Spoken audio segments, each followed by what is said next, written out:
पिया करे छेला किछो प्रॉब्लम जल्दी तू बात चुम्मा दिए में पिया करे छेला किछो प्रॉब्लम जल्दी तू बात हेर नहीं दै छियो त छोरा अच्छा तू खाली रूसै छे घरवाली बनवे से पहले ओठा लाली चूसै छे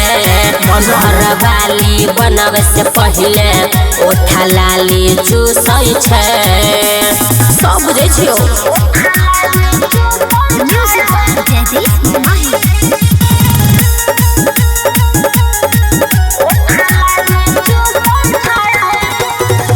चुम्मा नहीं ले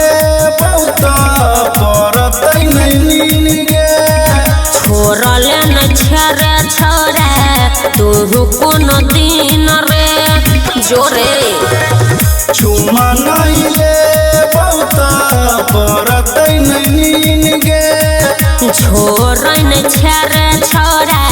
तू कोनो दिन रे हेर बाहर बोलैलो घर में खाली घुसै छे घरवाली बनवे से पहले ओठा लाली चूसै छे घरवाली बनवे से पहले ओठा लाली चूसै छे।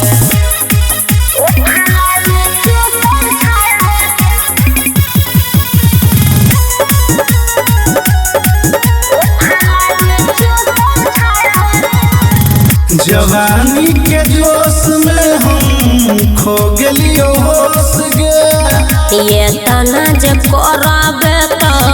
हो जबो बेहोश रे बुझले जवानी के जोश में हम खो गेलियो होश गे ये तना जे करबे तो हो जबो बेहोश रे हेर पवन पुरवैया संजित सुमन सोना से रूसै छे घरवाली बनवे से पहले